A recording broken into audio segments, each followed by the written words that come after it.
Hello बच्चों, उम्मीद है आप सब बहुत अच्छे होंगे। घर से बाहर नहीं निकलते होंगे। अपने स्वास्थ्य का ध्यान रखें, स्वस्थ रहें और अच्छे से मन लगाकर पढ़ाई करें। आज हम करने वाले हैं राम लक्ष्मण परशुराम संवाद के अभ्यास के प्रश्न उत्तर। तो सुनिए ध्यान से, देखते हैं इसका अभ्यास का पहला प्रश्न कौन सा है। परशुराम के क्रोध करने पर लक्ष्मण ने धनुष के टूट जाने के लिए कौन कौन से तर्क दिए।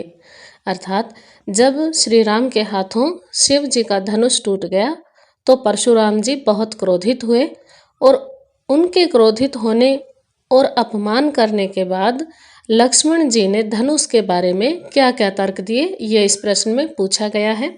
देखते हैं इसका उत्तर। लक्ष्मण धनुष टूट जाने के बारे में जो तर्क देते हैं उनमें से पहला तर्क है, हमें तो यह धनुष भी साधारण धनुष की भांति लगा। मतलब वो ये कहते हैं कि हमें तो सभी धनुषों जैसा ही ये धनुष भी लगा, हमें नहीं पता था कि इसमें क्या विशेषता है। दूसरा तर्क उन्होंने दिया कि श्री राम ने इसे जानबूझकर नहीं तोड़ा, यह तो बस उनके छूते ही अपने आप टूट गया। तीसरा तर्क उन्होंने दिया कि इस पुराने धनुष के टूटने से किसी को क्या हानि हो सकती है। अर्थात लक्ष्मण जी ने कहा कि ये तो बहुत ही पुराना धनुष था और ऐसे ही रखा हुआ था, अगर ये टूट भी गया तो किसी को क्या नुकसान हो सकता है।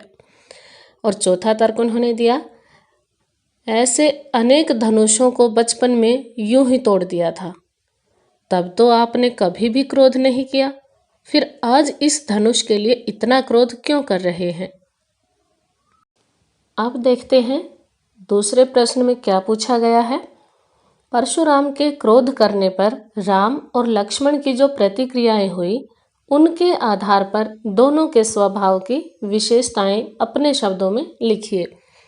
यहाँ इस प्रश्न में पूछा गया है कि जब परशुराम जी क्रोधित थे तो राम ने और लक्ष्मण ने दोनों ने उनके सवालों के उत्तर दिए, दोनों ने उनसे संवाद किए। जो दोनों का रिएक्शन था तो उसके आधार पर श्री राम और लक्ष्मण के स्वभाव की क्या क्या विशेषताएं हमारे सामने आती हैं। आइए देखते हैं इसके उत्तर में। सबसे पहले देखते हैं श्री राम का स्वभाव, मतलब उनके संवादों से हमें क्या पता चला कि श्री राम के स्वभाव की क्या विशेषताएं थी।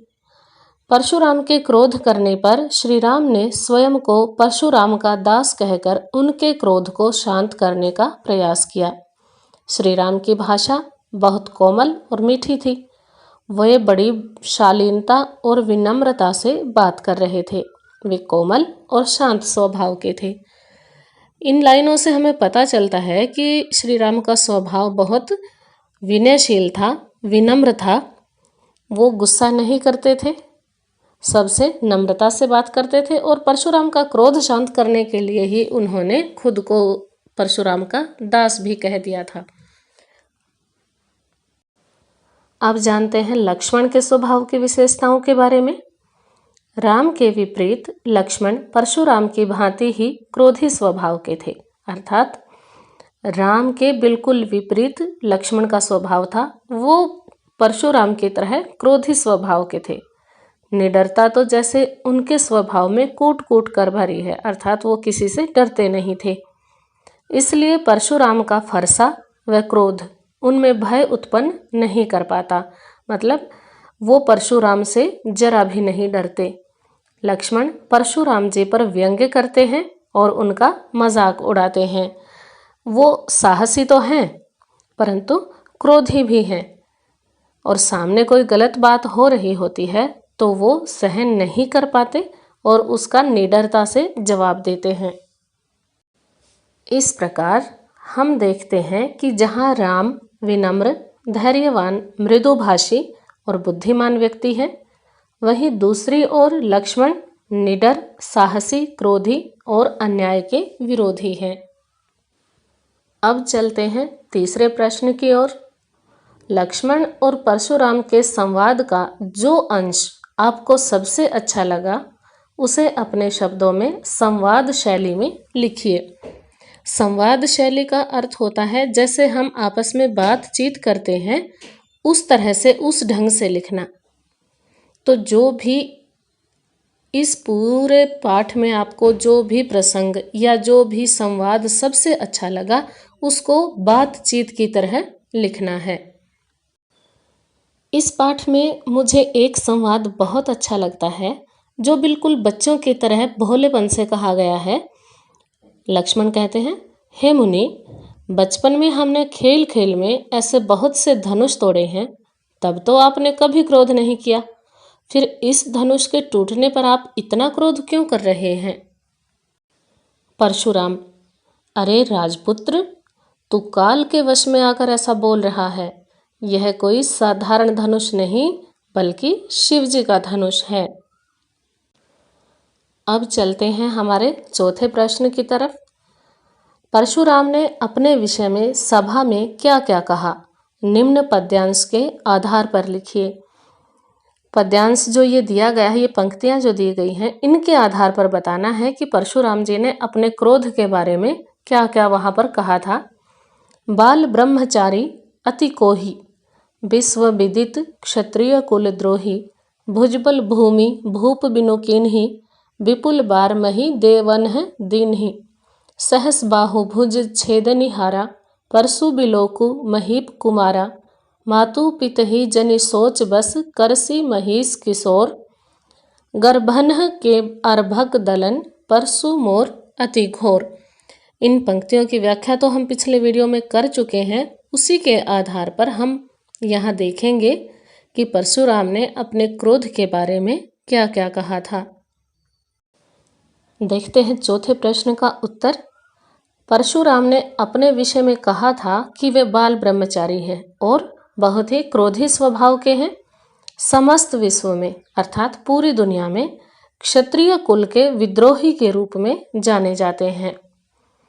उन्होंने अनेकों बार पृथ्वी को क्षत्रियों से विहीन कर इस पृथ्वी को ब्राह्मणों को दान में दिया है, अर्थात उन्होंने बहुत से राजाओं को मारकर वो पृथ्वी ब्राह्मणों को दान में दी थी और अपने हाथ में धारण इस फरसे से सहस्र बाहु की बाहों को काट डाला था। इसलिए हे राजकुमार, मेरे इस फरसे को भली भांति देख ले। तू क्यों अपने माता पिता को सोचने पर विवश कर रहा है? मेरे इस फरसे की भयानकता गर्भ में पल रहे शिशुओं को भी नष्ट कर देती है। अर्थात उन्होंने कहा कि मेरा फरसा इतना भयानक है और मेरा क्रोध भी इतना भयानक है कि सामने जो खड़े हैं वो तो क्या, जो बच्चे गर्भ में पल रहे हैं उनका भी नाश हो जाता है। अब देखते हैं पांचवा प्रश्न। लक्ष्मण ने वीर योद्धा की क्या क्या विशेषताएं बताई। जब परशुराम जी खुद को वीर, बहुत ही क्रोधी स्वभाव का कह रहे थे और लक्ष्मण जी को डराने की कोशिश कर रहे थे, तब लक्ष्मण ने वीर योद्धा की क्या क्या विशेषताएं बताई थी, वो हमें इस प्रश्न के उत्तर में बतानी है। देखिए, लक्ष्मण ने वीर योद्धा की निम्नलिखित विशेषताएं बताई। सबसे पहली विशेषता है, वीर योद्धा अपनी वीरता का गुणगान खुद नहीं करते बल्कि युद्ध भूमि में वीरता दिखाकर अपनी शक्ति का परिचय देते हैं। अर्थात वीरता बातों से नहीं, कामों से दिखाई जाती है। दूसरी विशेषता है, वीर योद्धा धीरज रखते हैं, वे किसी पर बिना बात क्रोध नहीं करते। अर्थात जब क्रोध करने की बात हो, कुछ अन्याय हो रहा हो, तभी क्रोध करते हैं, बिना बात क्रोध नहीं करते, धैर्य धारण करते हैं। तीसरी विशेषता ये है कि वीर पुरुष किसी के विरुद्ध गलत शब्दों का प्रयोग नहीं करते, वे दूसरों को सदा सम्मान देते हैं। चौथी विशेषता है, वीर पुरुष ब्राह्मणों, गायों व दुर्बल व्यक्तियों पर, कमजोर व्यक्तियों पर अपनी वीरता नहीं दिखाते। उनसे हारना और उनको मारना वीर पुरुषों के लिए पाप और अपमान की बात होती है, क्योंकि यदि वे उनको मार देते हैं तो पाप लगता है और यदि उनसे हार जाते हैं तो अपमान की प्राप्ति होती है। इसलिए जो वीर पुरुष होते हैं वो ब्राह्मण, गाय और कमजोर व्यक्ति पर हाथ नहीं उठाते, हथियार नहीं उठाते। 5वीं विशेषता है, वीर पुरुष अन्याय के विरुद्ध हमेशा निडर होकर खड़े रहते हैं। अर्थात यदि किसी के साथ अन्याय हो रहा हो तो वो चुपचाप नहीं खड़े रहते, निडर होकर सामना करते हैं, अन्याय का विरोध करते हैं। 6ठी विशेषता है, वीर पुरुष कभी भी मरने से नहीं डरते, अर्थात वो कायर नहीं होते। अब देखते हैं 6ठा प्रश्न, साहस और शक्ति के साथ विनम्रता हो तो बेहतर है। इस कथन पर अपने विचार लिखिए। इसमें पूछा गया है कि साहस और शक्ति होना अच्छी बात है, लेकिन उसके साथ अगर विनम्रता भी हो तो बहुत अच्छा होता है। इस बात के बारे में अपने विचार रखने हैं। देखते हैं क्या है इसका उत्तर। साहस और शक्ति से व्यक्ति वीर बन जाता है, परंतु यदि इन दोनों गुणों के साथ विनम्रता न हो तो मनुष्य अभिमानी और उद्दंड हो जाता है। अर्थात साहस और शक्ति के साथ साथ विनम्रता भी बहुत जरूरी है, वरना मनुष्य में अहंकार आ जाता है और वो अपने बराबर किसी को नहीं समझता। आगे देखते हैं, परंतु विनम्रता का गुण आ जाने से मनुष्य श्रेष्ठ और संयमी हो जाता है। अर्थात मनुष्य स्वयं पर नियंत्रण रखना सीख जाता है। विनम्र व्यक्ति हर परिस्थिति को कुशलता से संभाल लेता है। श्री राम में साहस व शक्ति के साथ विनम्रता भी है, इसीलिए वे परशुराम का क्रोध शांत कर पाते हैं। ये बात यहाँ पर इसलिए पूछी गई है क्योंकि जब परशुराम जी क्रोधित होते हैं तो लक्ष्मण साहस और शक्ति से तो उनका सामना करते हैं, लेकिन विनम्रता नहीं दिखाते, वो भी सामने से क्रोध करते हैं। इससे परशुराम जी का क्रोध और अधिक बढ़ जाता है। परंतु श्री राम में साहस और शक्ति के साथ साथ विनम्रता का गुण भी है, इसीलिए वो अपने शीतल वचनों से, अपनी विनम्रता से परशुराम जी का क्रोध बड़ी आसानी से शांत कर देते हैं। 7वां प्रश्न मैंने यहाँ जानबूझकर नहीं रखा है क्योंकि 7वें प्रश्न में कुछ पंक्तियां दी गई हैं और उनका भाव स्पष्ट करना है, अर्थात उनकी व्याख्या करनी है। और पूरे पाठ की व्याख्या मैं पिछली वीडियो में करवा चुकी हूँ, तो वही व्याख्या आप 7वें प्रश्न के उत्तर में लिख सकते हैं। जो पंक्तियां दी गई हैं उन्हीं की व्याख्या आपको करनी है।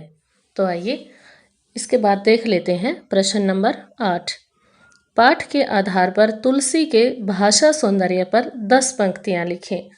अर्थात जो हमने पाठ पढ़ा, राम लक्ष्मण परशुराम संवाद पढ़ा, उसकी भाषा कैसी है, उसकी भाषा की विशेषताएं क्या क्या हैं, वो सब हमें इस प्रश्न के उत्तर में बतानी है। पहली विशेषता है, तुलसीदास की भाषा शुद्ध साहित्यिक अवधि है। व्याख्या के समय भी हमने देखा था, तुलसीदास जी ने ये पंक्तियां अवधि भाषा में लिखी हैं, साहित्यिक अवधि में, अर्थात आम बोलचाल की अवधि में नहीं, बल्कि उससे ज़्यादा अच्छी साहित्य में प्रयोग की जाने वाली अवधि भाषा में लिखी है। दूसरी विशेषता है, उन्होंने दोहा व चौपाई छंदों का प्रयोग किया है। आपने पाठ पढ़ते हुए देखा होगा कि जो बड़ी बड़ी पंक्तियां हैं उनमें चौपाई छंद है और बीच बीच में जो दो दो छोटी पंक्तियां दी गई हैं उनमें दोहा छंद का प्रयोग किया गया है। तीसरी विशेषता है, उनकी भाषा में लय तथा गति है, अर्थात सभी पंक्तियों में एक जैसी मधुर लय है, राग रागनियों में उन्हें गाया जा सकता है। चौथी विशेषता है, तुलसीदास की भाषा भावों के अनुकूल है, अर्थात जो घटना उन्हें प्रस्तुत करनी है, जो कुछ उन्हें हमें बताना है, या जो पात्रों के भाव हैं, विचार हैं, उनको बताने के अनुसार ही भाषा है। भाषा आसानी से उन चीज़ों को प्रकट कर देती है। जैसे विचार हैं वैसी ही भाषा है। अगर क्रोध है तो क्रोध वाली भाषा है, अगर विनम्रता है तो विनम्रता की भाषा है, और अगर निडरता है तो उसी तरह की भाषा का प्रयोग किया गया है। तुलसीदास की भाषा सरल, सरस तथा रोचक है। यह पांचवी विशेषता। हमने जो चौपाइयाँ पढ़ी तुलसीदास जी की वो कठिन नहीं है, एक बार अगर ध्यान से समझें तो आसानी से उनको पढ़ा जा सकता है और पढ़ते हुए आनंद भी आता है, रुचि जागृत होती है और अधिक पढ़ने को मन करता है। छठी विशेषता है, उन्होंने अनुप्रास, रूपक, उत्प्रेक्षा तथा पुनरुक्ति, प्रकाश आदि अलंकारों का प्रयोग किया है। व्याख्या करते समय हमने इन सभी अलंकारों के बारे में जाना था और पंक्तियों में जहाँ जहाँ ये अलंकार आए थे वो भी देखा था। इन अलंकारों में होता क्या है ये भी हमने जाना था। अब है सातवीं विशेषता, सटीक शब्दों का चयन किया गया है, अर्थात जैसी भाषा है, जैसे भाव हैं, जैसी घटना है और जैसे व्यक्ति हैं उन्हीं के अनुसार शब्दों का चयन किया गया है। परशुराम जब बोलते हैं तो उनके अनुसार शब्द प्रयोग किए गए हैं, लक्ष्मण बोलते हैं तो उनके अनुसार शब्द हैं और जब श्री राम बोलते हैं तो उनके स्वभाव के अनुसार शब्द प्रयोग किए गए हैं। आठवीं विशेषता है, तुलसीदास की भाषा व्यंग्यात्मक है। आपने देखा होगा लक्ष्मण ने परशुराम जी पर कितने व्यंग्य किए थे। नौवीं विशेषता है, वीर तथा रौद्र रस का समावेश है। जब लक्ष्मण बिना डरे पूरे जोश और उत्साह के साथ परशुराम का सामना करते हैं तो वहाँ वीर रस है, और जब परशुराम जी क्रोधित होते हैं तो वहाँ पर रौद्र रस है। देखते हैं अंतिम विशेषता, तुलसीदास की भाषा ओज गुण संपन्न है। ये काव्य के गुण होते हैं जहाँ पर वीरता, उत्साह, जोश आदि की भावना दिखाई जाती है, वहाँ पर ओज गुण होता है। अब चलते हैं 9वें प्रश्न की ओर। इस पूरे प्रसंग में व्यंग्य का अनूठा सौंदर्य है, उदाहरण के साथ स्पष्ट कीजिए। यहाँ ये पूछा गया है कि हमने जो पूरा पाठ पढ़ा उसमें व्यंग्य बहुत अच्छा किया गया है, पढ़ने में बहुत अच्छा लगता है। उसके जो भी व्यंग्य हमें अच्छे लगे उनके उदाहरण इस प्रश्न में देने हैं। देखते हैं इसका उत्तर। रामचरितमानस के इस काव्यांश में तुलसीदास जी ने लक्ष्मण के माध्यम से स्थान स्थान पर व्यंग्य का अनूठा प्रयोग किया है। क्योंकि पूरे पाठ में व्यंग्य केवल लक्ष्मण ने किया है तो उदाहरण भी उन्हीं की बातों के देंगे। इसके उदाहरण निम्नलिखित हैं। पहला उदाहरण है, बहु धनुहि तोरी लरिकाई, कबहु न असीरिस किन्ही गोसाई। अर्थात लक्ष्मण जी परशुराम जी से धनुष तोड़ने के बारे में व्यंग्य करते हुए कहते हैं कि हमने अपने बचपन में ऐसे कई धनुष तोड़े हैं, तब तो आपने हम पर कभी क्रोध नहीं किया था, फिर अब इतना क्रोध क्यों कर रहे हैं। लक्ष्मण के व्यंग्य का दूसरा उदाहरण है, गाधी सुनु कह हृदय हसी, मुनिहि हरियरे सूझ, आयमय खांड न ऊखमय, अजहु न बूझ अबूझ। ये व्यंग्य लक्ष्मण की तरफ से नहीं बल्कि विश्वामित्र की तरफ से किया गया था। अर्थात विश्वामित्र जी परशुराम की बुद्धि पर मन ही मन में व्यंग्य करते हुए कहते हैं कि परशुराम जी राम और लक्ष्मण को साधारण बालक समझ रहे हैं, इसीलिए इतना क्रोध कर रहे हैं और ऐसे ऐसे कठोर वचन बोल रहे हैं। उन्हें तो चारों ओर हरा ही हरा सूझ रहा है, जो लोहे की तलवार की तुलना गन्ने की खांड से कर रहे हैं। अर्थात यहाँ विश्वामित्र जी मन ही मन में परशुराम से कह रहे हैं कि राम और लक्ष्मण इतने सरल और कोमल बालक नहीं हैं जितने वे समझ रहे हैं। इस पाठ के व्यंग्य का तीसरा उदाहरण है, यहाँ कुंभड़ बतिया कोऊ नाही, जे तर्जनी देखी मरी जाही, देखी कुठारू सरासन बाना, मैं कछु कहा सहित अभिमाना। यहाँ ये बातें लक्ष्मण जी कहते हैं कि हम कोई छुई मुई नहीं हैं जो किसी की तर्जनी देखकर मुरझा जाएंगे, अर्थात हम इतने कोमल नहीं हैं जितने आप हमें समझ रहे हैं। मैंने फरसे और धनुष बाण को अच्छी तरह से देख लिया है, इसलिए ये सब आपसे अभिमान सहित कह रहा हूँ। अर्थात मैंने आपके शस्त्र देख लिए हैं और आपकी वीरता भी देख ली है, इसीलिए अभिमान में भरकर आपसे ये बातें कह रहा हूँ। अब चलते हैं इस पाठ के अभ्यास के अंतिम प्रश्न की ओर। अंतिम 10वां प्रश्न है, निम्नलिखित पंक्तियों में प्रयुक्त अलंकार पहचान कर लिखिए। कुछ पंक्तियां दी गई हैं, उनमें हमें पहचानना है कि कौन सा अलंकार है और क्यों है। देखते हैं पहली पंक्ति, बालकू बोली बधो नहीं तो ही। इस पंक्ति में क्या है, ब वर्ण एक से अधिक बार आया है, बालकू में, बोली में और बधो में। ब एक से अधिक बार आया है, लगातार आया है, तो यहाँ पर अनुप्रास अलंकार है। दूसरी पंक्ति देखते हैं, कोटि कुलिस सम बचनु तुम्हारा। इस पंक्ति में दो अलंकार हैं। सबसे पहला है अनुप्रास अलंकार। कोटि कुलिस में क वर्ण एक से अधिक बार आया है, तो यहाँ पर अनुप्रास अलंकार है। उसके बाद इन्हीं शब्दों में कोटि कुलिस सम, अर्थात परशुराम के जो वचन हैं उनको कठोर वज्र के जैसा बताया गया है। जहाँ पर समानता दिखाई जाती है वहाँ पर उपमा अलंकार होता है। यहाँ पर भी परशुराम के वचनों की समानता वज्र से की गई है, इसलिए यहाँ पर उपमा अलंकार है। अब देखते हैं तीसरी पंक्ति, तुम्हें तो कालू हाँक जनु लावा, बार बार मोही लागी बोलावा।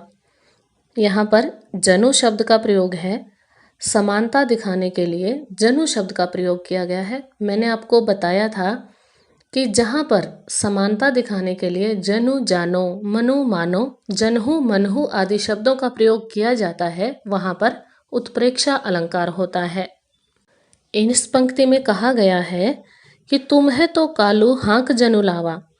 ऐसा लग रहा है कि आप तो मानो काल को हाँक कर ले आए हैं।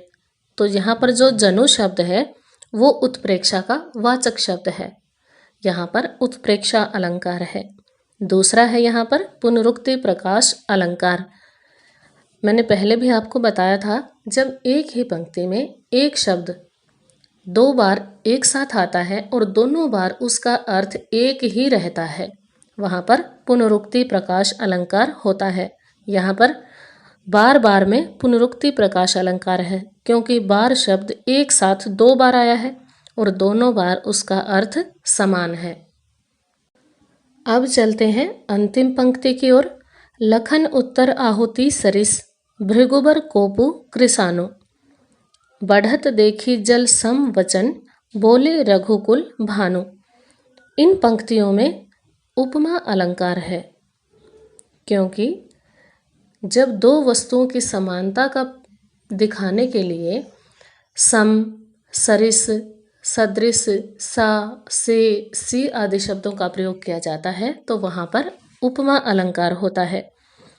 यहाँ जब लक्ष्मण ने उत्तर दिया तो उसके उत्तर को अग्नि में आहुति के समान बताया गया है, और श्री राम के मधुर वचन जल के समान शीतल बताए गए हैं, और जो परशुराम जी हैं उनका क्रोध अग्नि के समान बताया गया है।